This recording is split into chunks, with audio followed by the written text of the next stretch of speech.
And if they bring up that they didn't have sex with their ex, it's like they're kind of trying to make up for lost time or something like that, which, again, if you're looking for that, hit me up.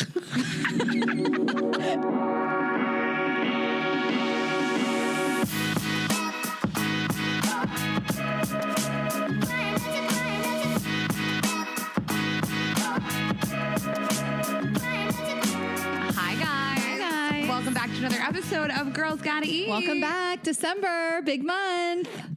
Am I okay? I don't know. I looked outside and it's dark. It is a big month. I am so excited. Holiday shows. Our holiday show was last night. Yes. If you guys came, I mean, how are you feeling? You're so lucky. Sure you're so lucky. I'm sure everyone is recovering. As are we. I'm about to quit this job. You are? I told you today, I can't live like this anymore. We're too busy. I'm moving to Dewey. I told you can move to Florida and live on a fucking pontoon boat with that guy I hate. I'm done. I'm at the end of my rope. And I said you can't live on a pontoon boat. And you were like, I'm sure he'll figure it out. I'm sure you meant it as a dig. That's the only type of houseboat he can afford. And you know it. And I was like, oh, she gave him a compliment. And I'm sure it was a dig, though. Someone out there lives on a pontoon boat. I could see him living on that pontoon boat we took out that one time in that cost $100 for the day, was rusted, wasn't supposed to be, was not street legal, was not ocean legal. It's because he's dangerous. And we kept our clothes on because we didn't want our bodies to touch the seats. I told him I'm going to buy us a yacht one day. I'm going down to Florida this month. So anyway, this is the last episode of the podcast. We're too busy. Tired. Guys, we're launching a new company. We're tired. You'll see. You'll see. Anyway, a lot. Okay, I know you're all waking up today. You're all looking at our Instagram stories thinking, damn, that show looks so fly. I wish I could have been there. Now you can. Hey! We have live streamed this for you. We recorded it. It is amazing, I'm sure. And you guys can buy tickets. You will be able to actually watch the entire holiday show. It's so fucking cool with all of the special guests, all things we did, great performances, starting this Saturday night, December 11th at 7 p.m. Eastern time. Get your friends together. You guys joined us when we were shooting shows in my kitchen from a webcam. So let me just make it clear that we had a full production company. It's production value, full team of people making this happen. It's high level. It's high end. It's not us in the kitchen like it was last. With a Party City backdrop, I taped up to a pole 10 minutes before we went live. But listen, we had such a blast, but I just want everybody to be clear because they're like, damn, I tuned in last year for that show and it was a little dusty, a little low budget, a little low budget. That's my dad goes, so it'll be better than Ashley's Kitchen. And I was like, that show was fucking awesome. So we made a lot of money from the kitchen. Yeah. But it's like, this is the real deal. It should feel like a special, like different angles. Like we've never done anything like this before. No. Like this is truly our holiday special. Like if you were to watch it on Netflix or whatever. And so girlsgottaeatpodcast.com and you're going to be taken to a site that is Moment House. Shout out to Moment House. They're the ones that make this happen for us. And we hope you guys enjoy. Yeah. And while you're on the website at girlsgottaeatpodcast.com, go ahead and check out the other shows. There's some other tickets left. There's a couple left in DC, LA, Portland. Portland, you're doing a good job, but you could be doing better. And then we are probably like 2 weeks away from releasing tickets in Pittsburgh, Detroit, Indianapolis, Toronto, St. Louis, and Kansas City. So we are working on it. We're almost there. And then if you are listening the week of the show, we will see you guys in Chicago on Friday. We are so excited. Again, feel free to dress up, do your sexy Santa, whatever you guys want to do. Elves, Mrs. Claus, Mr. Claus, we don't fucking care. And single guys in the audience, if you are coming with one or some of them, or you are a single guy and you're listening to this and you want to shoot your shot, let us know. Email us actually, because the DMs. Emails or email Spotify put out their Unwrapped and my DMs are unmanageable. I had a friend, my friend Jackie, who like messaged me about this workout class. I was like, girl, you got to text me because the DMs are on fire. I mean, I love it though, because I've never seen us get tagged in so many things as the Spotify Unwrapped. Yeah, it's so fun. Unwrapped. Is it Unwrapped? Unwrapped. Okay. No, it's Wrapped. Sorry, it's Spotify Wrapped. Why am I trying to unwrap it? Because it's like you're Unwrapped. It's wrapped. It's not like what I said. It's wrapped. I checked it this morning. Why do I keep doing this? Because you're like unwrapping your year. I did it last year too. You did? I had to like take down a slide. Because I kept writing Unwrapped.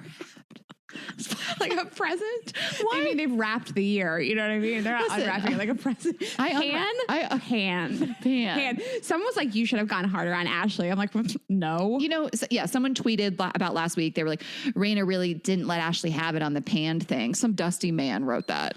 Also, Sir, in Ashley's defense, I am generally wrong about most of the words that I use. No, you could. Yeah. But email us if you're a single guy and you want to get fucked. I'm kidding, but not. Yeah. And Bill Greenberg will be at the show, my dad. So if you're a single mom and you want to get fucked. I love that. Bill Greenberg will be there for 2 nights only in Chicago. He's pretty grumpy and he's having some back problems. So if that sounds like your kind of guy. If you want a guy that's got pain pills on his person, that's your guy. I'm kidding. We're trying to keep away from the opioids. Yeah. Not because he's like just in general. That's how it starts. We don't believe in opioids. Well, sometimes you need them. Okay. This is why this is a road we don't want to go down. stories@girlsgotteatpodcast.com. Email us. Oh yeah. And then merch, girlsgotteatpodcast.shop. And then tag us when you get it. Merch is a journey. And then everything else is on our website. All the episodes we've ever done. So like we said, you can search it for, I'm sad about holiday stuff. I hate my family. I'm single, whatever. It's all there. We've done an episode on it. It's there. Yes. Go off. I'm having a great week. I'll tell you why. Aside from the fact that we've worked 12 hours a day the last 9 days this week, I have no plans this week.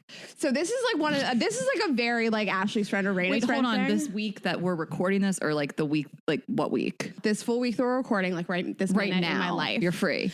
I have no plans for every single night this week, and it has been amazing. Like you and I are just the opposite. It's my dream to have no plans. I want no plans. I want to go vacation and have no plans. I want to be in New York and have no plans. If I look at my social calendar, I don't think I've had 0 things to do ever. This is my dream week. Every day I've gone home from work and just been alone. It's amazing. You love to go on vacation. You like to have a reservation every single night. You like to know exactly what we're doing. You want to have plans and stuff to do. I am the opposite. Like you have to force me to do it. You want to do nothing. Yes. No, I want to do stuff, but I want to make game time decisions and I don't want to be held hostage to anything, which doesn't always work out for me on vacation. So are you making plans this week or you're just, don't want them. you're okay. Thrilled. Couldn't be happier. What are you doing in your home? I'm watching TV. Talking to that fucking guy on the phone, aren't you? You're having phone sex with that guy from his pontoon. I haven't talked to him in like 2 weeks. I'm going down to Florida though in a couple weeks to stay with Melanie. We'll see. But this will be the first vacation I've taken without you in a while. But yeah, I don't want plans. I got a massage last night from a nice older gentleman named... Hold on a second. Rayna has been getting like... You know what? We're going to talk about this. We're going to talk about this. We went to a spa that will remain nameless. We both got massages. And after the massages, we were like, we're done with massages. First of all, I'm not a big massage person. Yeah. I just doesn't like to be touched. I like they've gone badly a lot of times where I'm like, this just wasn't worth it to me. Like I'll get in there with a foam roller. I'll figure this out. I do hot yoga. Like I feel like I take care of my body. I don't have a lot of body pain, whatever. So you also had a crazy bad massage. And so we both at the same time were like, we're done with this. We're done being massaged. Yeah, as a couple, we're done. Instead of sticking to this pact, Rayna doubled down and then it was like, you know what? No, I need to make up for that bad massage and get a good massage. And she's gone and gotten one every week since. I feel like sometimes you're not even telling me. You're going like once a week. My pants. So it is so weird. Rayna is going to get a massage. Is like, I go to yoga. Like she has to leave all the time. She's like, I got to go to get a massage. Why? I can't. I'm like crying. This is so funny. It's so weird. Like, what is going on? And then we've been driving around recently. Like, we'll be in the car, we'll be doing stuff, and Rayna will be like, that's where I get my massage. And then you'll be like, wait, but and I'm like, how many places? Where are you? What are you doing?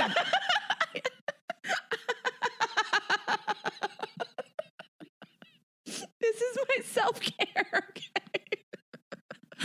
But it's insane to me that we both were like, we're done. And then you were like, actually, what I'm going to do is go weekly. I have like tears pouring down my face. Oh, this is like a very expensive side project. Like, it's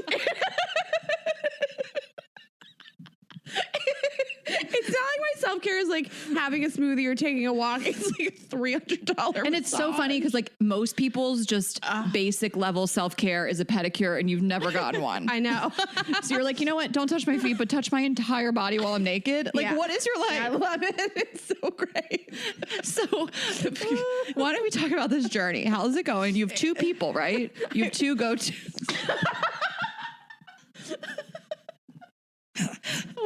We have not talked about this enough as a group. Bella's like trying to hold back.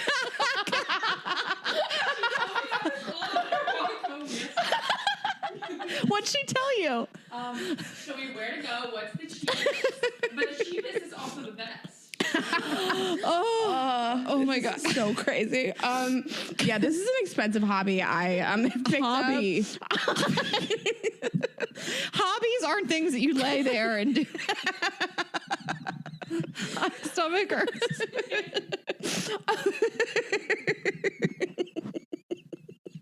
Okay, we've got to pull it together. Yeah. So, listen, it's my new thing. I'm saving a lot of money because I'm not in a relationship anymore. So Listen, sometimes people gloss over that, but just let it sink in. Rayna's saving money. you guys know what I mean. You do the math. So I have all this extra income now. And so I go get massages from Doug and Kenny. Did you say Doug? Yeah, last name was Doug. Never And do Doug and Kenny know about each other? Yeah, they both work at Oasis Spa. Oh,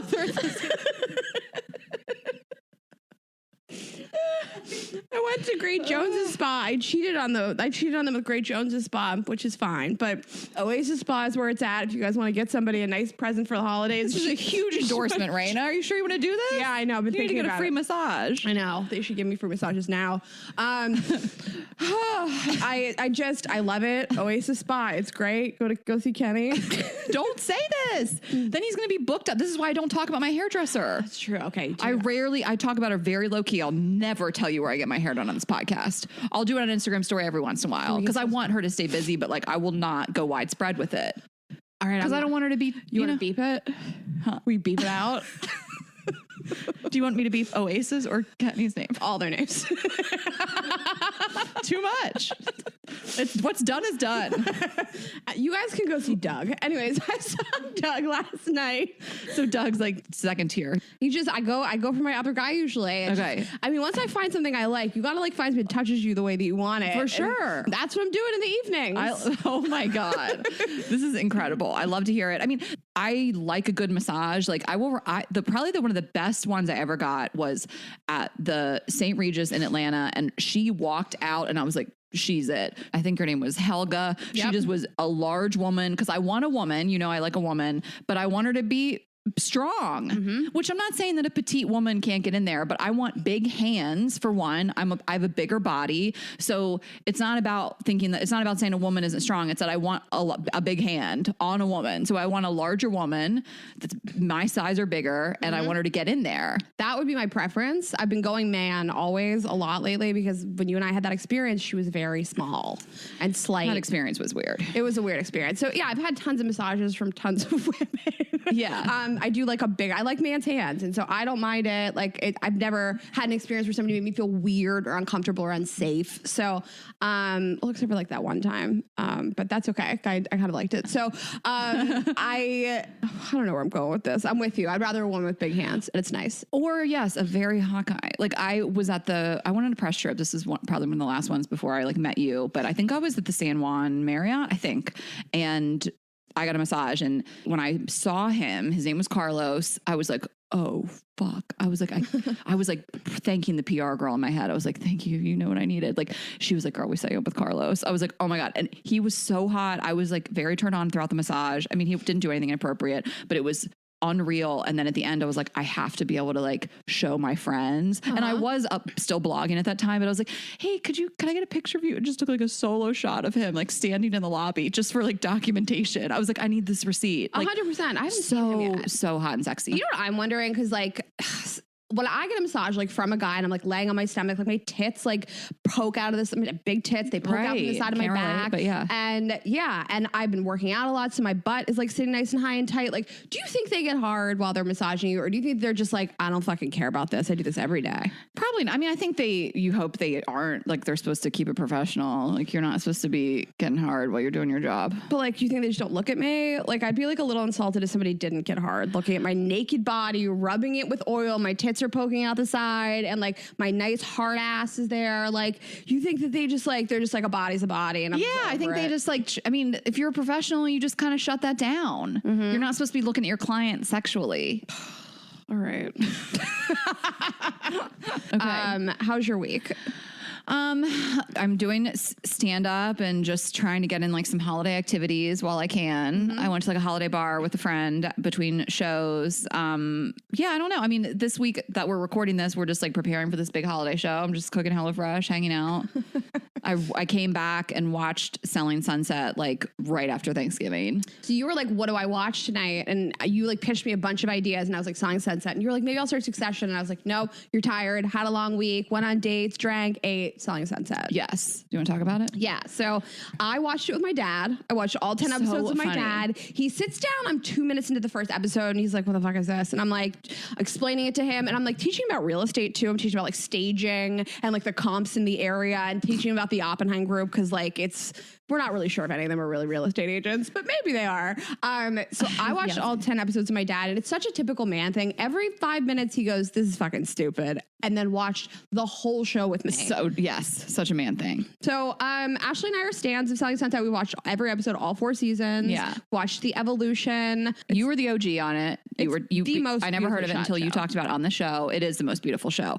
I mean, I'm not into reality TV like you, and I'm obsessed with the show. It is my favorite. I would say it's my favorite reality show that I've ever watched. But wow. I mean, the main character like has slowly developed over the 4 seasons and is this woman, Christine. And this whole season was about her, and I just did not need it to be. Like, I think who she is on the show, I think she's acting, because she comes across very fake and inauthentic, but regardless, her character is a complete narcissist, pathological liar, megalomaniac, like by definition. Like this is not an opinion. Like, this is like a really narcissistic, dishonest, and you look up megalomaniac, like it's this obsession with opulence and image, and like it is who she is. So it's hard for me that we glorify these people, even if it is reality show, even if it is fake. Like,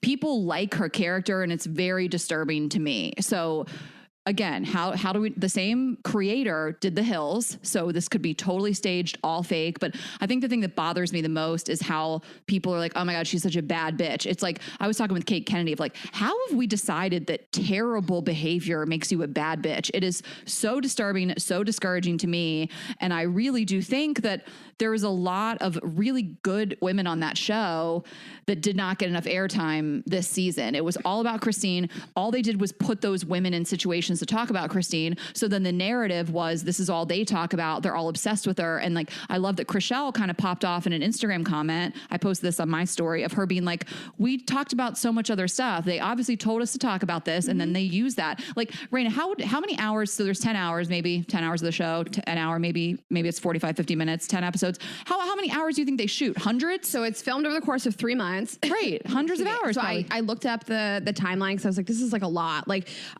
Heather got married, like Mary and Romain were like flipping all these houses. Chrishell like went through Dancing with the Stars. She did Jason. There's a million really interesting storylines they could have gone with. Yeah. And it makes these women look petty and stupid and small. And I don't believe that they're any of those things. It makes women look like they like latch onto this one story and then they glorify this woman. I mean, I think that she's been glorified in the media, Christine, for like never being able to apologize for anything. And they talk about how she's just like stands her ground. down, but like you have to really take responsibility for your actions. She's a pathological liar. Like this is a really disturbed person, like, you know, a full-blown narcissist. And we know that stems from like a deep insecurity. Like it bothers me that this person, whether she is acting or not, has become a celebrity based on this really toxic, negative behavior. And I just hate that we kind of do that. Like I'm watching her and I'm like, that's Donald Trump. That's the reason why people voted for Donald Trump. It's the same character. Right? It's just the same. And so I'm so bothered by it. And I like love the women on the show. And like, when it comes to, we're going too deep on this, but like when it comes to villains, like, yes, I guess every show needs a villain. Like I would say another really amazing villain was Ashley on Southern Charm.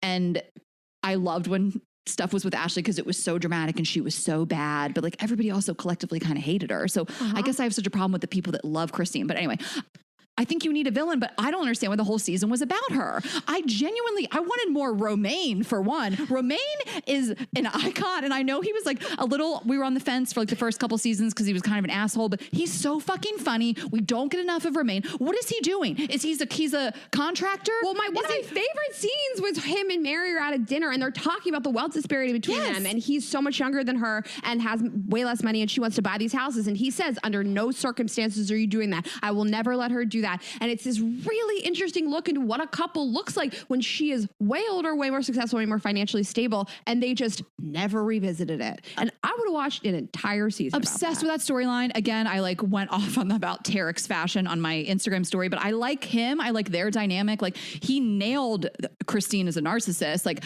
I love this line where Heather was like, do you think she's sad she's losing all these friends? And Tarek said, no, she's sad because she looks bad. And I was like, that's exactly what we talked about with Dr. Ramani when we had an episode about narcissists. Like I love his support of her. That is a couple that is obsessed with each other. And when both parties are obsessed with each other, I want to watch more of it. I love Chrishell. I think she's such a sweetheart. I love her come up story. We never heard about her ex, the Dancing with the Stars guy. And I've loved watching her like come into her own. Yes. Really like be able to stick up for herself. She seems really like smart. She's a badass. And we didn't really get to see that much of it. I think Amanza, number one girl crush. Unbelievable. Obsessed with Amanza. I want to know everything about her. I want to know more. I mean, I don't want, a lot of it's like, seems like it's a little traumatic with the custody stuff, but I'm obsessed with her. Sorry, I cut you off. No, it's okay. Dr. Ramani, when we were talking about narcissists, says that like, we have glorified this as a society. And I agree. Like you look at who the other like bad girl, mean girls were when we were like coming up. So like Kristen Cavallari was the OG like mean girl, bad bitch. And she was nothing compared to. She was also 20 years old, right? Or she was in high school. Yeah. When she started her journey. Like she still wasn't that bad. Like what we see in Christine Quinn is like, it's the gaslighting, which is so shocking to me. Like I was watching these scenes and I'm like, people who have dated a narcissist or have had a friend who's a narcissist or a parent or a sibling are probably watching these scenes and getting triggered because of what she does. She starts crying. Everybody's ganging up on me. You guys are monsters. It's like, it's shocking to watch. Again, maybe she's a great actress. I don't fucking know. But I get bothered that we glorify that behavior. And I just think there's really interesting dynamic characters in the show. Like I truly believe that this show would be great with so much less Christine. I don't know why they did this. I don't either. I mean, it was sort of like disappointing watching all these girls just like continuously discuss this. And it was like clear the producers like, you have to do this. It's a TV show. I take it with a grain of salt. But like, I think we did. I mean, you don't know it as much because you don't watch Bravo as much. But like the fact that Ramona Singer is still a character on Real Houses of New York, this dusty, racist, bitter bitch. I can't say enough bad stuff about her. I waited on her when I was 22 and she treated me like shit. And I watched her just be terrible to me. And she is like the longest standing cast member of any Housewives. I don't want to watch this nasty, horrible person. And there's a million other storylines we can watch about people with money that are actually interesting. So it's disappointing, but it's like we watch it, we talk about it, so it just like fuels it to become like, what can we do bigger and worse? I know. I still think it's weird. I still think all 10 episodes, this was the central storyline. And people will be like, yeah, but if she carried the season on her back, that's all you care about. I don't. I would have loved to see so much more. Like I was like craving more other people's storylines. Like we just got like little taste here and there, and it was like back to send Vanessa out to get more dirt on Christine. Like you made me laugh because you were like, they brought in a character strictly to shoot with Christine. Yeah, they hired her so that Christine could have somebody and she could be the go back and forth of like, to get the like sides of the story. I loved when Mary was like, don't talk to me about this anymore. Yeah. I don't want to hear this. I'm not interested. And like that last scene in episode 10 where Mary was just sitting there just like shutting down everything Christine was doing. I was so proud of her. And I think it takes friends a long time to get there because you're like, I love this person. We have a history together. That must mean we should have a future together. This person means something to me. And like watching her just like shut it down. Christine's like, why are you doing this to me? And Mary standing her ground being like, because of every single thing you've done. I just love it. We were talking, I was asking you like, who's your number one? Like who's your girl crush on the show? It's hard for me to decide because I actually have like, if you asked me season 1, I like wasn't so sold on like Heather or Chrishell, but I think a lot of these women have like really come into their own and become like really strong women. And I enjoy watching all of them. Like, I think if I could sleep with one of them, it'd probably be Chrishell. Okay. I've been really impressed, like watching her, like she was so humiliated in the media across the nation. Her husband like walked to a courthouse and filed for divorce like publicly.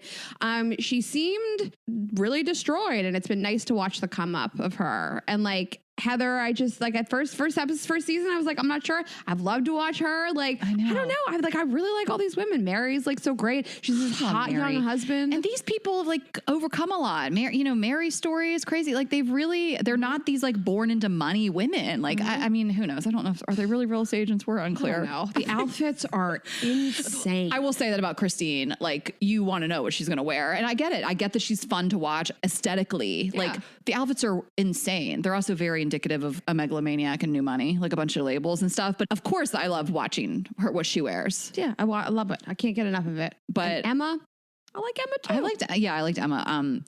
Amanda's my number one if I'm going to date somebody on the show. You know what? I take it back. If I'm going to just fuck a person, Amanda gets down. She's wild. I just love her. She's this like strong mother. Like she just is so real. I mean, her and Mary are like, and they're just each other's ride or die. Why are we deep diving on this? Like we know these people. I really love the show. I could not love the show anymore. I feel like it's me and you, like our most common like favorite show, maybe an Insecure. And it's real. I don't know. I love it. Well, we don't know if it's real, but I love it. I can't get enough of it. About that house. Listen, you guys, I'm going to be honest with you. I never shared this, but I put an offer on a house a couple months ago and did not get it. And it was my first time I did that. And I know it's like a really tough housing market, but I really wanted it. I went down to Dewey like on a whim to see it. I was like really into the idea. And then we were on tour. Where were we? We were like in Minneapolis maybe. And we were in Minneapolis and I like got the message that I didn't get it. And it was like so sad. And so when she didn't get that first house, I was like, felt that in my soul, like how that feels. And of course you like hope there's a better one around the corner, but there's not a lot of inventory in Dewey right now. So anyway, it's a sad thing. I never shared that on the podcast, but it was like a moment for me that to do that and like get all the paperwork and go down and see it. And I've looked at a lot of houses now in Dewey, but this was like the one that I was like, this is it, let's do it. And I didn't get it. So it's fine. You're going to get something great. The housing market is very crazy. Ashley told me I can't be like the market this week kind of person, but I know a lot about the housing market right now. Rayna, no, I told you that you can't be like a stock market person. Like I sent her something about the new COVID variant. And she was like, I know, girl, the market. I'm like, bitch, I'm talking. And 2 seconds later, what'd you say? I invested in crypto. No, okay, listen, I invested in crypto. The reason, because Bella was in Amsterdam and I sent you this thing about Omicron. I sent it to Rayna because I was like, the reason I sent it because it was all about Amsterdam and I sent it to you like, never read Bella's there and you were like, girl, the market. I was like, what? I was like, do not be this guy. Our assistant who had COVID 5 minutes ago, she's fine, guys. But I knew she wasn't coming back with it. No, I know, but I was like, oh my God, this is like so scary. And you were like, oh, my stocks. I'm like, It's all I have. I did do a little crypto investment. I don't know. I just got a Robinhood and was like, here, do some blockchain. Oh no, what did you say? Blockchain? What did you say? I said, I also invest in blockchain and I don't know what it is, but Waka Flocka was talking about it. And Rayna said, that's the funniest thing I've ever heard you say. I think it was like on the Shade Room post, Waka Flocka was talking about you went did it. You've got to invest in blockchain companies. I was like, say less, Waka. It was like, we were in Miami. It was like 1 a.m. and Melanie was like, Doja Coin is going off. And I was like, say no more. We invest 1,500 in Doja Coin. Well, she was one of the first friends of ours that just like went hard on Dogecoin. And then we were sitting in Miami and I was like, Melanie, can you check your Robinhood? And she was like, I am up. I was like, yeah, girl. I love watching it. It's fun. I mean, listen, I'm not trying to give you guys like stock advice. I mean, some people might be like, don't ever use Robinhood. Listen, I don't know enough about it, but I looked at E-Trade and Robin and all these apps. I like using it. It's been a nice way for me to learn about the market. I know it's easy to use. It's fun. I mean, I feel like that got so hot with the GameStop stuff because that's what they were using for the most part. Yeah, they were like gaming the system. Yeah. Yeah. Mm-hmm. Anyway, guys, there's your stock tip for the stock advice for the year. Okay, Rebound. Just us today. Just us today. Guys, listen. Hot teaser alert. More episodes of Just Us in the new year. Mm-hmm. Every year we do a little reformatting. 2022, a lot more us. Yeah. Last year we made the episodes a little shorter, a little more manageable for you guys. Yeah. This A year, little better for a new listener. That's not like 2.5 hours. Wow. So now it's just going to be a lot more of us in the year. Which Still guests. Don't get it twisted. But you guys are going to love. If we can't cover it on our own, we'll bring a guest in. Yeah, exactly. But what can't we cover on our own? So this topic we can. I am so excited. I've been a rebound. I've rebounded with other people. Let's talk about it. So I was thinking, Share your truth. I was thinking about like, why are these situations like so painful when you meet somebody and like you become the rebound? And I think it's because like, I was thinking like, what's the advice we give people? And it's like, be cautious and, go in with your eyes open. And this is one of the few relationship situations where every person walks in with their eyes open, right? Like it's like a hot stove, like rebound. If you meet a guy who just broke up with his girlfriend or his wife, you're like, everybody knows. Yeah. Like be careful. But we're human and we like walk into situations with our eyes open, but you're human. You fall for people and you like them. And it feels so shitty to feel like you have like filled this void in a person's life and you should have known better, So you end up like walking away, like feeling bad, but it's so great because you're like, some people have been in relationships that were over long before they were over. So maybe I should try. Listen, I'm going to take this a different direction and say, let's normalize it not being the worst thing in the world. Someone's got to do it. We need, like, someone's got to be a rebound. It's okay. Sometimes that's maybe what you need. Maybe I'm on a date with a guy and I'm like, I'm not going to date him long term. He's still fucked up about his ex. As long as he's not crying while we're fucking, I'll go there. I'll be a rebound. Someone's got to do it. You know what I mean? Like, shout out to the girls that have been rebounds for the next girl. And shout out to the guys that we've had to rebound with. Like, I can think of a guy right now. I really do feel like it's somebody that I let him get away because he was like a really solid guy and I just was still hung up on my ex. And like, thank God for that guy because I kind of got over the hump and realized I wasn't ready yet and took a beat. And then after that, I felt like solid on dating. But like, I just think before we even get into this, like, it's not always the worst thing in the world. Yes, it sucks to feel disposable and like someone's using you. But at the same time, someone's got to do it. You know what I mean?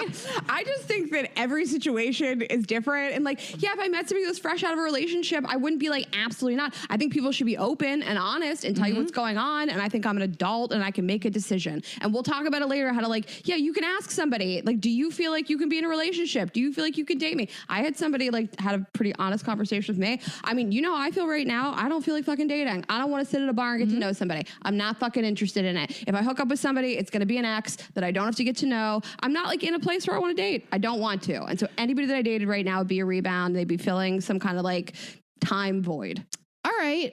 I mean, I don't want to be bothered. Yeah, no, I know. But like my feeling is like, I don't think you're not all fucked up and heartbroken from your relationship. Because that's usually what it is. You're not over the person. Like you're over the last person you dated. So for you, it just says it's a little bit different. You know what I mean? Because my take on it is just because you're the next person someone dates after a serious relationship doesn't necessarily mean you're going to get thrown aside because you're a rebound. A lot of time could have passed. I think time can substitute there. And so we're going to get into it. That's what the topic is about today. But anyway, if you're a rebound, you're doing the Lord's work and don't beat yourself up. I'm going to start there. I don't think that you should beat yourself up at all. I also don't think there's like a time frame. You could be somebody's rebound a week later or a year later, or just because somebody did just break up with someone a few months ago doesn't mean you're a quote unquote rebound. It can't ever work. So like I said before, like I think that there are people that have been in relationships that have been over for a year and they're just whelming around because it's comfortable or because family ties, things like that. Like, like you're just like really ingrained with each other's families, things like that. Yeah. Like plenty of people have been done with the relationship for a long time and you'll figure out if you're like, if you're a rebound pretty quickly, I think. And that's what we're going to get into today.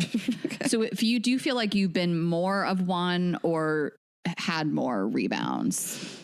I don't think I've had one situation where I feel like I was somebody's rebound, but I didn't let it get that far before I just asked, like, is this what's going on here? I mean, I think you should talk about it because I think it's really interesting and you really did like that person and you could have ignored the signs and like gone further with it. But I think you stopped it before you got there because you realized what was happening. Yeah, I mean, you and I realized it together. But no, I met somebody who I was like crazy about, like obsessed with. We met this one night. We like hung out all night. Nothing like sexual happened. We just like hung out all night at this comedy club, basically. And somebody told me he had a girlfriend. So I was like, great, no worries. We'll never talk to him again, whatever. A couple months later, he started talking to me a lot. And I felt like I got to say something because either this guy is like being a scumbag, or like he is trying to like date me. So I was just like, hey, the last time we spoke, you had a girlfriend. So is that still going on? He said no. And I was like, great. And he just wanted to talk to me all day, every day, constantly, just like so much flirting. And it felt like it moved really fast. He wanted to get me to know me really fast. He was like really complimenting me a lot. And he brought up his ex a couple times. And I just like, I don't know, it wasn't great. He wasn't like asking to see me a lot. He just wanted a lot of attention from me. Yep.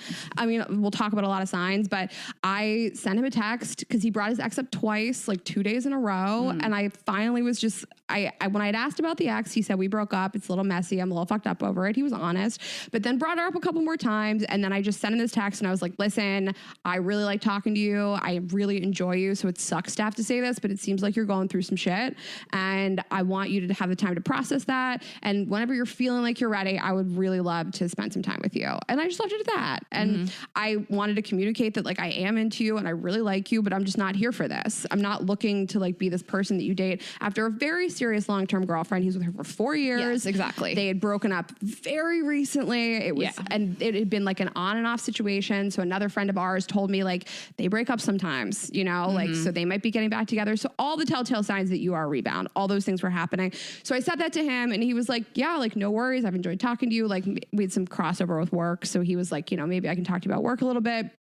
And then I did try again. We can talk later about like, you know, can you try again? But I sort of tried again and we talked on the phone one night while you and I were in Nashville for like 3 hours. I was like, oh my God, it's going to happen. I'm so obsessed with him.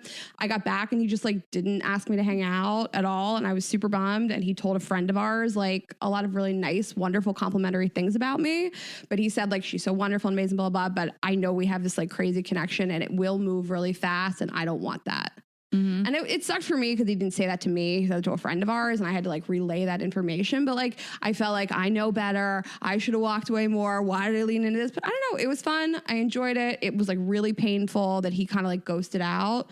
But that's what people in these situations do because they're just like not ready. They're fucked up. Well, I mean, he also told you he was fucked up. I mean, that's like he told you straight up because we're going to get into this. Like, the number one thing of how to tell if someone's rebounding and you're the rebound is them talking about their ex. Like that's numero uno. It's everything that you guys said when we asked you.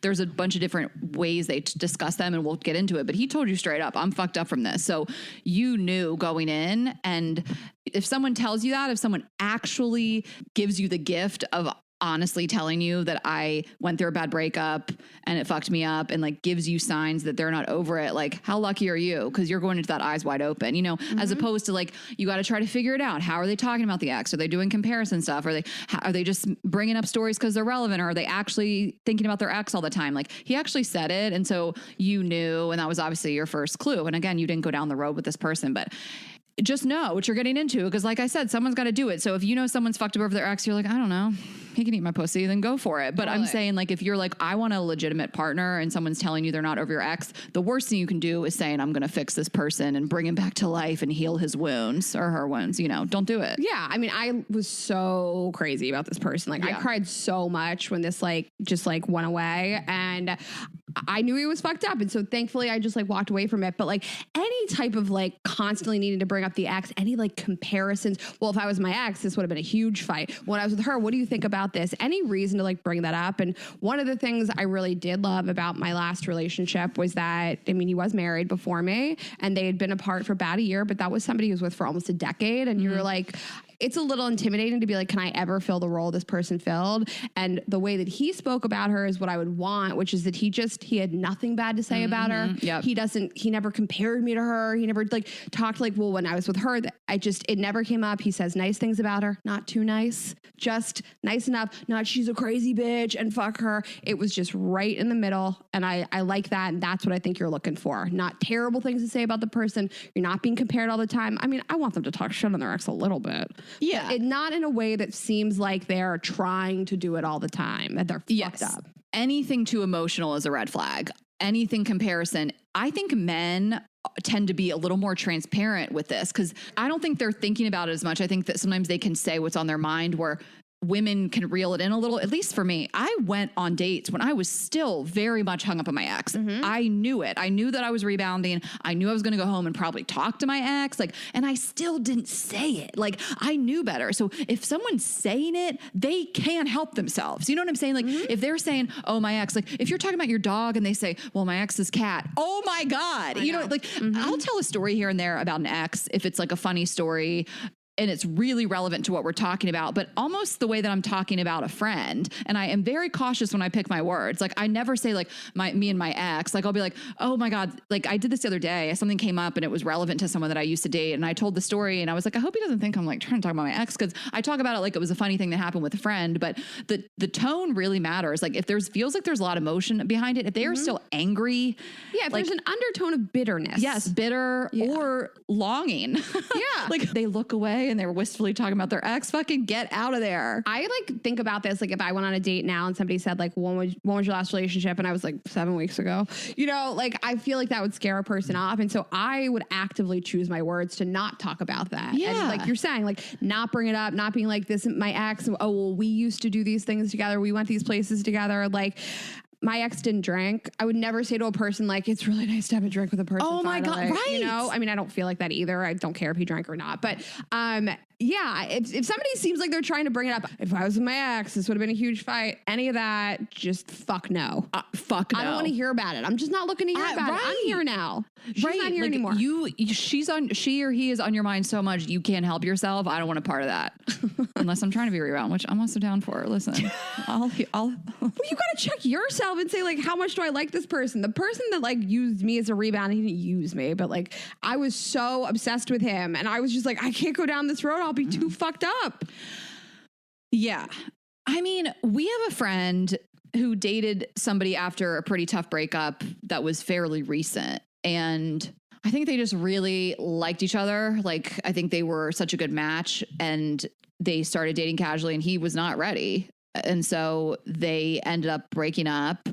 And then he did go out and date a little bit more, got it in a little bit. And then they actually got back together and they actually are still together. So it's a pretty rare example, I feel like, but it was an example of right person, wrong time. And it was never going to work with them to just date straight through because he wasn't ready, but he had found this amazing person in our friend. So they've been together now for quite some time. So I think she saw the signs too. I think she was like, he's not ready. He's all fucked up, but I really like it. You know, like, what are you supposed to do if that's your person? I don't know. It sucks because she did the right thing, which is to walk away. She did walk away. He wouldn't put a title on it. Yes. He continuously talked about how fucked up he was, which I guess is a gift. So she was like, I can't do this anymore. And you and I were talking about this before we started recording, but like, just because like life is long and just because a relationship can't happen now doesn't mean it can't happen ever. So like, if you're with somebody and you're just like, I don't know, this doesn't feel good, you can let them go and see if it comes around. Yeah. And they did take some time off. And like I said, he did get it in and she made him tell her about it. And it fucking hurt. But I was like, what a gift. Cause that's what needed to happen for whatever reason. Like, I don't know that whatever. I don't know that that's everybody's story. Probably a little bit more of a male characteristic where you really kind of need to sow those oats or whatever. And like you were with somebody for so long, you just got to go out. You got to fucking like penetrate more people or make out with people or like flirt with more people and just like feel that and have a little bit of that. But then he was ready to get back with her and they're super solid. So, I mean, it was a weird situation, but the right match. Yeah. I mean, I think what you don't do is like stick around in the relationship and hope it just gets better. Because I mean, we've all been out of a relationship and you know that you're not ready 5 minutes after that to be with somebody else. You carry so much baggage from the last relationship. And until you feel like you can put that down, like you can't date either. So like think about that in the reverse. Like it's not that you're not the most wonderful, beautiful, kind, fun person. It's just like some people have been with somebody else for so long and they can't pick up any more baggage, you know? And I think she did the right thing and we've seen it work out, but you can't wait around and hope it turns out better. You got to make a decision. You know, I thought some of these were really interesting because obviously we did some research. We asked you guys what signs are that you're a rebound, and then we did a bunch of research of like what psychologists say. This hot and cold thing came up a lot, like from like clinical psychologists saying like if somebody's very hot and cold with you, and I never really thought about it, but I was like, oh yeah, that is how it feels. That somebody just like right out of a relationship, they need that hit of admiration, attention, validation, and they're just coming back for it, and they'll text you all day, and it's so hot and heavy, and then you just like won't hear from them, and they won't make plans with you, and you're like, what happened? And maybe their ex crawled back in, maybe they just got what they needed from you, but this is like a pretty interesting telltale sign to me. Well, yes, and of course somebody can be hot and cold with no ex to speak of. Like they could just be that way. They could have, that could be an attachment style thing, that could just be who they are. But like, yes, I feel like if they are super hot and cold and you know that they recently got out of a relationship, you can put 2 and 2 together on that. Yeah, it should just feel consistent. You know, like I know what like a secure attachment feels like, and it should just, they're intentional. They show up when they say they're going to. It sort of feels like a natural progression of making plans. I have fallen into patterns with guys where we're just like texting continuously all day long, and then you pause and you're like, oh, I'm just like filling this void in this person's life. Yeah, like you said, that guy wanted to talk to you all the time, but not meet up, you know, like that is a sign too, that they're like, they want that hit, they want the attention, but they're not ready to go on a date or sleep with somebody or whatever it may be. Yeah. But he like loved having my attention, and he wanted to text with me for hours a night. Listen, I am great at banter. No one's better. Except for you, me and you. Yeah. Obviously we're the elite, but yeah, it was a lot, but he wasn't like making plans with me. And I was just like, are you going to see me? We're going to hang out. And I don't know. I was over it. Yeah. He wasn't ready. No.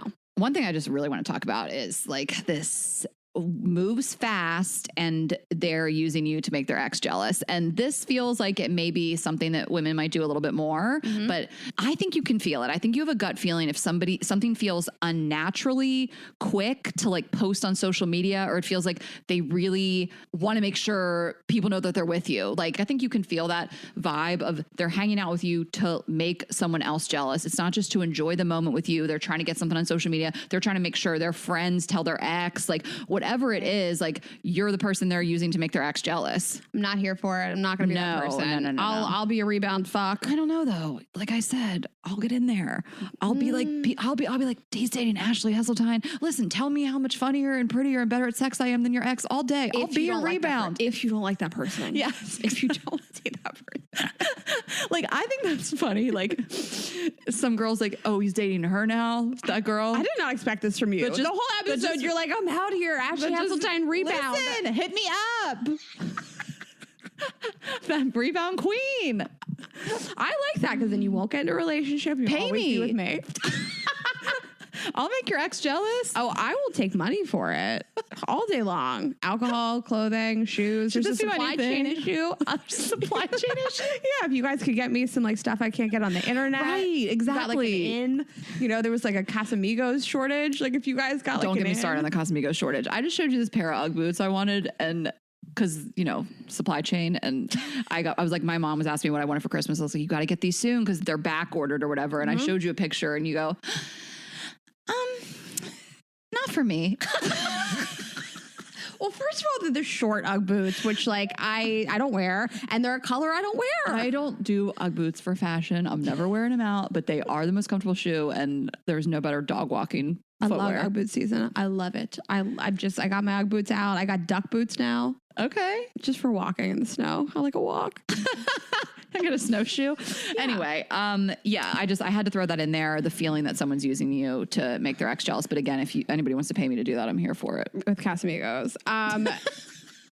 But yeah, this is another one I like didn't think about, but it's so obvious is that you feel like it gets they've gotten close to you wildly quickly, but there's nothing like deeper underneath it. So like they're telling you how amazing and incredible you are, but it's like almost unearned because you're like, you're like, I don't know you well enough for you to feel like this. It almost feels, without it being a narcissistic trait, because love bombing is narcissistic, it feels like love bombing. I'm getting credit for stuff I don't deserve credit for, because like maybe their last relationship, like they were fighting constantly, and I'm just able able to get through a whole dinner with them without fighting. And they're like, wow, this is so amazing. And it's just, the feeling that they're feeling is like some relief from bad situations they were in with their ex. And so they're crediting you with stuff that like, maybe you don't deserve credit for yet. I think you're amazing and wonderful. You guys all deserve it. But, you haven't been together long enough to be receiving this much praise. Yeah. Like it feels like you could be anybody. Like it feels like you're a placeholder. Like they're giving you compliments that are so broad that you're like, you're so amazing, you're so beautiful. And you're like, this feels like this could go to anybody. Like it feels like I'm just a person that's slotted into this spot in your life. And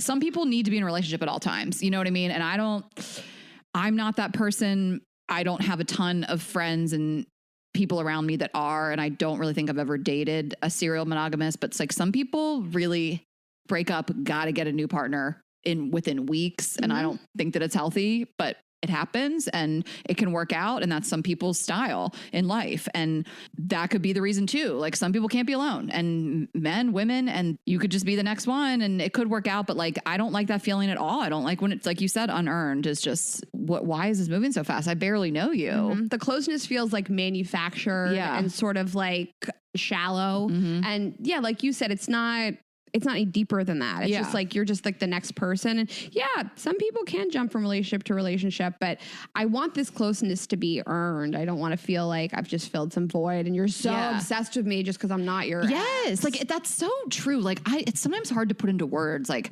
we've talked about it here and there. Like obviously I came up with the narcissist stuff, and we talked about it recently where I was saying I was talking to that guy, the younger guy that just like was saying this stuff that I was like, you don't know me. This is so misplaced, It was just bizarre. And I kept calling him out on it because I was like, I bet so many girls fall for this, like whatever. But yeah, like, of course I want someone to be obsessed with me. Obviously it's my love language, but if it's too soon, it's fucking weird because you don't know me like that yet. You will be obsessed with me. You got to just get to know me. For me, I'm just like, well, obviously you're obsessed with me. It's probably not a rebound thing. It's just, I'm awesome. Like, it's hard for me to be like, yeah, it's probably manufactured and shallow. Cause I'm like, I think you should think I'm awesome. Yeah. But I guess like, of course someone can meet you or me or whoever, anyone that's awesome for an hour and be like, oh, you're so awesome. But like, it's when it comes to that, like too over the top, it just feels a little thirsty, and it feels like there is a ulterior motive, I guess. Yeah. There's a thirst. There's an underlying thirst to it, and just like be conscious of it. It's like, yeah, you are awesome and you're great, but like it's almost like when people are like future tripping and you're like, I haven't earned this trip in the future. That's a good call too. Like it all goes together with the moving too fast and it not feeling natural is the future tripping, of course. Like, oh, we should do this next summer, we should do this, we should go on this trip. You're like, I just met you. And I think that you can like pick up on this pretty quickly based on also what they say about their ex. Like, was their ex really combative? Were they untrustworthy? Anything they're giving you credit for, are they giving me credit for it just because their ex did this and I don't? Anything like that. Yeah. That's like a thing too. Like some people get really fucked up from their ex and then they just like want some sort of hit of like love or attention from anybody. And you don't want to do that. Happened to me recently. Listen, you shut it down. I shut it down. I was proud of you. Exactly. Growth. This thing came up. I don't know if I agree with it. So I'm curious about your, like the way that the physical attraction overpowers the emotional bond you have. So like emotionally, the relationship feels kind of empty while physical intimacy is peaking. You're fucking all the time. You're fucking constantly. I don't know that it would necessarily lead me to believe I was a rebound. It might lead me to believe that like somebody didn't have a lot of sex in their last relationship. I don't know. Or someone just doesn't have that emotional depth and they never will. You know what I mean? Like you could run into this no matter what, but it could be a symptom of being a rebound also. Yeah, I don't know. I mean, anything could be a symptom. My ex said that I was the nicest thing he's ever said to me, that I was more hypersexual than anybody who was ever, he was used to. I wasn't on a rebound. I just like fucking. Yeah. And we fucked a lot. Yeah. And he wasn't rebounding with me either. The day we met, we fucked 4 times. But yeah. I guess if it feels like they are using it as a means to make you feel like there is a deeper emotional depth because you have this sexual connection and they're like, but look how connected we are. And you're like, but we aren't connected in any other way. So if they're using it as a tool to make you think you're more connected than you are, maybe that. Yeah. And if they bring up that they didn't have sex with their ex, it's like they're kind of trying to make up for lost time or something like that, which... Again, if you're looking for that, hit me up. This episode is going to be called Hannah Bashley. Really Ashley's queen of rebound, which kind of feels like that could be a divorce trait, which I got to talk about this because I've said this on the podcast so many different times that I think almost always, there are exceptions to every rule, the first person after a divorce is a rebound. And I've just seen this so many times with girlfriends and just people, people our age are getting divorced. People, of all ages are getting divorced. So I have seen so many more times than I can ever even count. Friends of mine date a guy right after his divorce and it just doesn't work out. And he does end up with the next person. Like, I do feel like there's a lot of figuring out that needs to be done. However, every divorce is different. So when I say this, I mean like that it wasn't great. It was messy. People got hurt. You know what I mean? Because I think there's divorces that they have been separated physically, emotionally for months, even years sometimes, like they're fully ready to date again. Kids, whole different world, because there's a lot, just logistically, so much to figure out and it can get really messy. But I don't encourage you to date somebody right after their divorce, I guess is what I'm saying. But it can work out and timing is so important. But like a guy that got divorced a couple months prior and is talking about it a lot and seems kind of fucked up from it, I wouldn't really go down that road if you are looking for a relationship. I've just seen it blow up in so many people's faces so many times because they have to navigate a lot. Like, I don't want divorce guys listening to this and be like, okay, Ashley, thanks. Now no one's going to date me. You know what I mean? Like, I think you can speak on it a little bit more, but I've just seen it go wrong so many times. And I do think that like very rarely does someone get divorced and then the very next person they date is like long-term, they're going to marry them again. You know what I mean? Mm-hmm. Yeah. I mean, I think the end of every relationship is different. I think everybody has baggage they carry out of it. Divorce, at the end of it, there's a lot of legal issues. There's a lot of money issues. A lot of times there's kids involved. There's so much more to unpack. Mm-hmm. And I checked in with a girlfriend of ours this morning because I sort of wanted her input because she has been with somebody for about 10 months who she was his first serious relationship after his divorce. He has kids. And she was like, we're great and we're happy. Would I suggest it? Fuck no. Mm-hmm. And she was like, it's been hard. It's been really tough to navigate. I think she's super happy and he treats her really well. But yeah, there's a lot of messiness with somebody who combined families with somebody, combined finance, combined homes. This is not just the end of like a normal relationship, which we have enough baggage to sort of like untangle from. But on top of that, there's legal and financial problems and oftentimes children. And so, yeah, if I met a man that was just out of a relationship where he was married, it's not a fuck no for me because the last person I was with was married before me and nothing about our relationship was hindered by his relationship with her. I don't know, all these things, it's like you just got to go into it with your eyes open and hope for the best. And if you sense any of these things, you got to walk away. Like, I never sensed any of this stuff with my ex. Nothing that we broke up over had to do with his ex. But yeah, our girlfriend who's with a married guy was just like, I'm fine. We're happy. Would I suggest it? No. Yeah. Your situation, they had a clean break. Sounds like there wasn't it wasn't messy. They didn't have kids, like it had been a year. So a year's a long time. Mm-hmm. He went on other dates, right? Oh, he did lots of other lots of other. No, yes. Yes. You were not the first date post divorce. You know what I'm saying? Yeah, like, I think it's when you're that very first person. I don't think it's a good idea. I think you're a test run. I am not like out on being a rebound for somebody. Like if I met somebody I really liked, I'm not out on it at all. I think you like got to go in these situations, your eyes wide open. But like, also just like I said before, just because it doesn't work out immediately doesn't mean it can't work out long term. Like you can go back to this person. If you meet a person and you're like obsessed with them and you're like, I've read all the signs. I'm not trying to be here for this bullshit. You can go back later. It's fine. To me, I guess to do a gut check, feel the energy of, is this a man, for example, a broken divorced man who does not know which way is up? Like, are they still figuring shit out? Mm-hmm. Are they still living in an apartment because they just left their home that they shared with their wife? Like, when it feels really unstable, that is what I would steer clear of. And don't go into that and like, I'm going to fix him up and get him back to right. That's what it is. Like, you go with somebody, they got their shit together, they've been divorced, they're like, it was over long before that, and I got my routine, I got my own home now, I'm good to go. Like, fine. You know what I mean? But at that point, they've probably been on some dates here and there. Like, you're not the very first person post-trauma. Mm-hmm. Yeah, let someone else be that receptacle. Let Ashley do it. I'll do it. I've never. I'm not coming to your apartment if you got a mattress on the floor, though. Or a messy car. Get a nice place. Yeah, just frame something, hang it on the wall.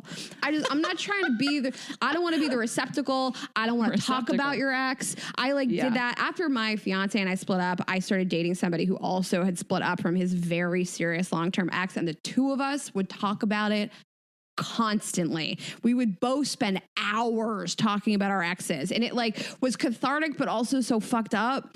And it's just like we were both in the same place, so it was like it felt very good to like sort of like tap that vein. It felt so good, and it's just, like we were both in that place, so we were both kind of fucked up. I don't have any interest. I don't have a savior complex about men. I'm not interested in helping you. Like, yes, that was a moment in time for me, but I don't really suffer from I meet a man, I want to fix him. And that has taken just years of maturity. I probably was a lot more likely to fall into a situation like that when I was a little younger. I don't feel that I want to do that for somebody. Let their therapist do it. Let Ashley do it. Let someone, let the first girl do it. I am not doing that. Let their therapist do it. But that's such a good call. And that's a gut check thing too. Like, are you that kind of person? Like, just check yourself on it. It's not a bad quality. You want to help somebody. That's not a bad thing. But like, if you have that, I want to save a man, I want to turn his life around and just shower him with love and get him back on track. Figure that out with a therapist as well. And I say that with love, you know what I mean? Because I think a lot of people do that. It comes from different places. It comes from, you know, how you were grown up. Sometimes it can be a little younger trait, but like, it's not great because you get into situations where you can get taken advantage of and you really give someone your energy and it's not reciprocated, and it's figure it out. Cause I mean, you know, if you want to do that, you know, if you see a broken man you want to fix. And I just think it's something to check up on within yourself and reflect. Yeah. How many times do we hear people say, and I'll just say women, how many times do women say, I was there for him, I coached him through his breakup. I helped him heal through his breakup, and then he left me. Yeah. Because they used you for that. Yes. That sucks. And now they're going to go find someone else that doesn't have the savior complex, and they're just going to be good for her. Yeah. And you don't even have to have like a savior complex. Like you said, maybe you are just a nice person. Yeah. And you're a great listener, and you're an empath, and you really take on a lot of the pain that somebody else feels. And you want to be there with someone. You're like, I care about this person. If I can just listen a little bit, I can help them, and they'll want to be with me. I don't think it's a good idea. I don't want to listen to you talk about your ex. Yes. Call a therapist. And those are boundaries to set. And again, we keep going back to this friend that like honestly met somebody at a really bad time, but they were a great match and they had to step away for a minute. And I think, I don't really know how much of his past relationship he put on her, but I think she's pretty good at drawing boundaries. And I mean, I can see a world in which like someone is dumping on you, like they're like emotionally dumping on you. And you're like, man, this sucks because I really like him and he's smart and funny and the sex is good and he gets me, but like, this is too much. And draw the boundary. Be like, I don't really want you to dump all this on me, on your ex. Like, I feel like you need to maybe talk to somebody else about this, but it's really unfair to put all of your trauma from your previous relationship on me. Yeah, I don't want to fill that role. I'm not interested. Like, if you are so far removed from the relationship, I always want to talk to somebody about what happened to their past relationship. I want to know. On a first date, I'll ask. Like, I mean, if the timing is right. But I want to know that you've been in a committed relationship. I don't mind dating a divorced guy because I think it's nice to know that somebody picked a thing and committed to it. I think that's nice. I'm not afraid to be with somebody that's been with somebody for 5-6 years before me because I think it's nice to know somebody committed to something. I don't want to be here while you're healing from it. I'm just not interested in it. It's not the role that I'm going to fill for you. Call a therapist. Then there's those guys that they had one girl, probably she was in college or their early 20s and she broke their heart and they will never get over it. And everybody from here on out will be a rebound. And listen, I can spot that from a mile away. I said that to Dylan the other day and he was like, I'm like that. Oh, no. These guys, if you're listening, get your shit together. I mean, I love him. Dylan. I didn't know he was one of them. I was just like, every one of you has fucking one girlfriend when he was 22 that like fucked him up and acted like an asshole because who isn't an asshole at 22? And you just never let it go forever. And he was like, I'm like that. We called Andrew Collin out on that and he has a girlfriend now and they're moving in together. So you know what? It can change at 40. Yeah. I think that like people, can people change? Yes. Can you wait them out? I guess. Like, can people come around? Always. Can you turn a friend into a long-term partner? Maybe. I wouldn't wait around for any of it. I would just go live my life. And if they come around, great. And again, listen, they can come around. We've seen it firsthand. I 100% think they can come around. Like, I don't love what that guy did to me last year. Like, towards the end, I thought he like was kind of unfair to me. So if he came around again, I would just be like, but that guy, like, had he been a little better to me in the end, I would have been perfectly happy to walk away from this for the last year. And if he hit me up, go get a drink with him, you know? Yeah, I don't like the way he acted in the end. I don't like his social media. I don't like his social embarrassing. media. We're not doing that again. Oh no, I'm not doing it again. It honestly, listen, hear me out, guys. It is his social media. Guys, listen, I was super into him and he's hot and funny and like cool and taller than he looks on the internet.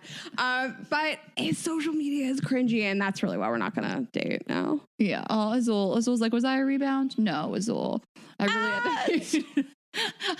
I really had to be ready to take Azul in after the loss. Come on, come up here. You guys, I wanted to give a relationship update. We are doing better than ever. Azul is getting more affectionate. A relationship update? I was like, about us? No, he is like, honestly, I've forced myself on him physically for so long now that he's becoming more affectionate. I think he's so affectionate. He's with me. Oh, yeah, he's always so been with you. sweet. Whatever. Don't brag about it. Do we feel like we wrapped everything up? Should we get into some of our specific... Yeah, like I think that was my conclusion. I mean, yeah, could these people come around? Yeah, could they get over their baggage? Yeah, anything could happen. The sky could fall. I'm not going to wait around for it. But these are the signs. We just want to give you guys a sign so you know. And well, let's talk about this. Okay, what do you have any recourse here? Like, again, I think you did a great thing. You were like, hey, I feel like you're not really ready to date. Like, you put it out there. I think people are scared to say those words, but I don't think it hurts because, you know, if you really like somebody and you do care about them, they do deserve an explanation, you know? So I think it's just honesty. I think that you can easily be like, hey, I just don't think doesn't seem like you're really over your last relationship. Like, maybe this would be better at a different time down the road. Like, I don't know. I think it's a tough thing. Like, do you stick with it? Do you leave? I mean, a lot of this episode was just kind of recognizing it, but what do you do once you recognize it? I think what I did was perfect. Yeah. And you and I came up with it together. I think what I did was perfect. I wanted to say to him in a way that communicated that, like, I respect him and I like him, but like that I have boundaries and I'm going to draw one. Like, I wanted it to be that. I didn't want to seem insensitive. I don't want to be like, you're going through a bunch of shit and fuck that, you know, or, you know, I'm not going to be around for this, you know. I sent him a text, clearly communicated, I like you. It seems like you're going through some stuff. I want to let you go through that. And hopefully, like, at the end of this, you'll come back to me. We can spend some time together. Like, that's it. And he wrote me back a really nice message and was just like, hopefully we can still talk sometime. And he respected my boundary and didn't continue to erode it. Like, had he kept texting me, I would have gotten a little pissed, you know, because I said, like, you're fucked up. I'm not trying to be around for it. But I wanted to communicate it in a way that really showed I do really like you and I've really enjoyed this. And this sucks for me because, like, I'd like to spend time with you. But, like, I didn't want to be the person that he got over his relationship with. Exactly.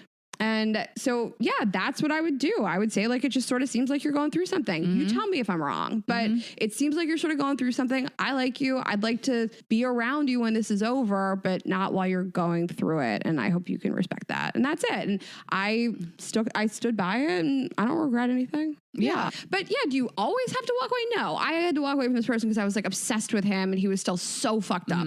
But I don't know. I think you can just tread lightly and see where it goes. And if you start feeling bad, then you deal with it. Right. But I don't think you have to walk away from every person that's, like, going through a rebound. Some people have been broken up.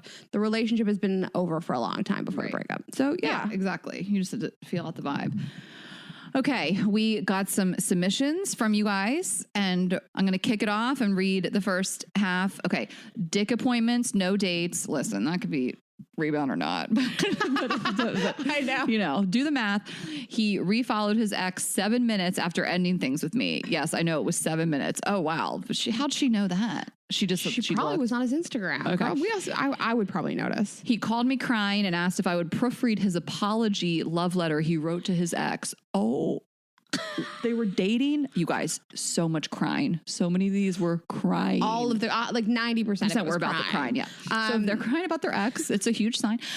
He posted me. This is it. He posted me as his Woman Crush Wednesdays. We're still doing that. WCW. And we hadn't even met yet. Wait, what? They were like, okay, I'm hot. Like on a dating app. I'm hot, but I'm not that hot. Come on now. Yeah, that's that too soon stuff. Listen, if we're together for years and you post me with my Woman Crush Wednesday. Listen, my ex did that. It was a little too soon. And he used a picture of me as a kid. I was like, now you just look like a pedophile.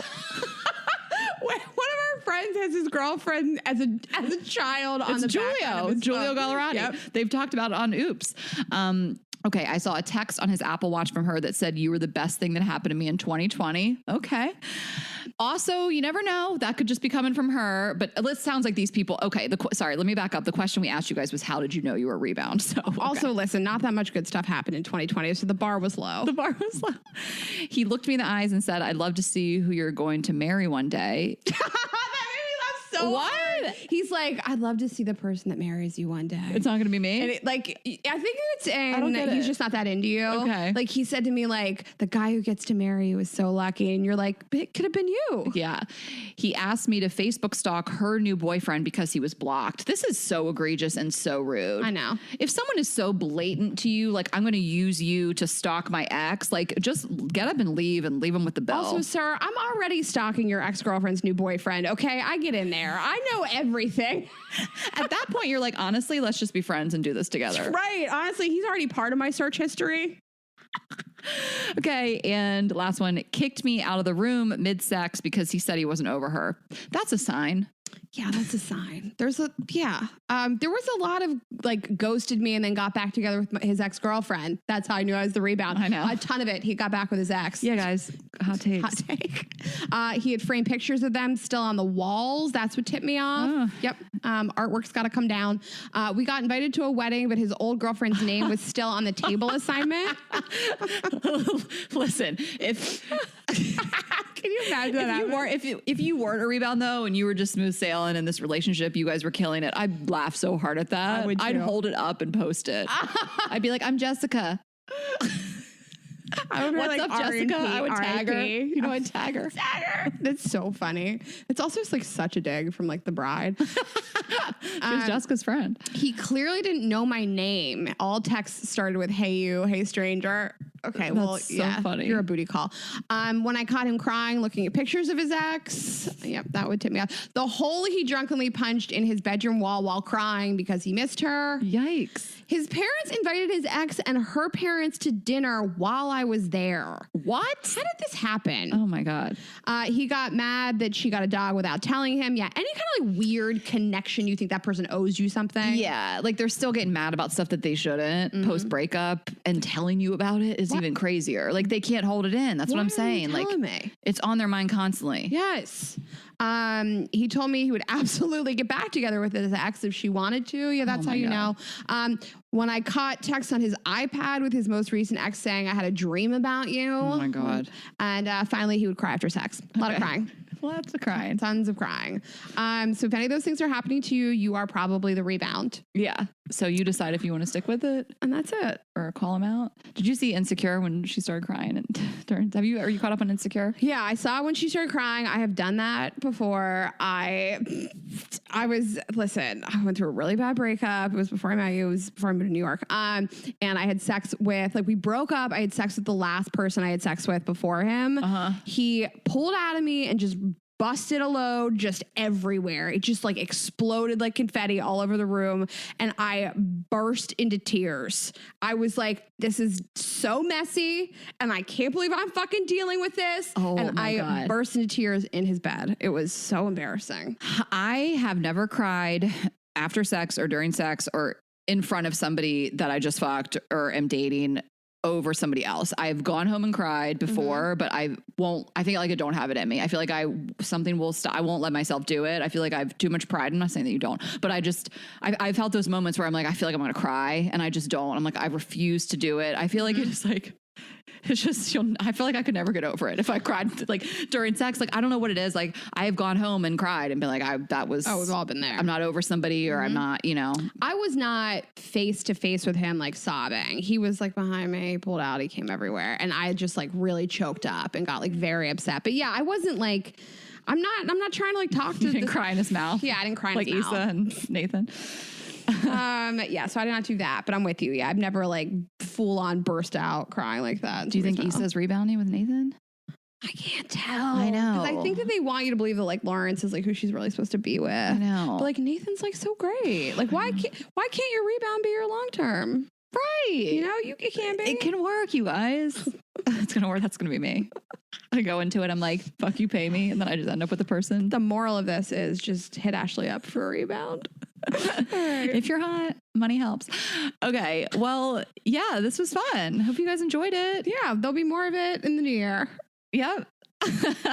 And you guys know where to find us. Everything is going to be at girlsgottaeatpodcast.com. Girls Gotta Eat Podcast on Instagram. I am Ash Hess on Instagram and on TikTok. I've been slacking on TikTok. Don't go over there. Don't judge me. Rayna is Rayna.Greenberg on Instagram. Girls_Gotta Eat on Twitter and YouTube.com/Girls Gotta Eat. And we will see you in Chicago on Friday. Yes, guys. Have a great week. Bye.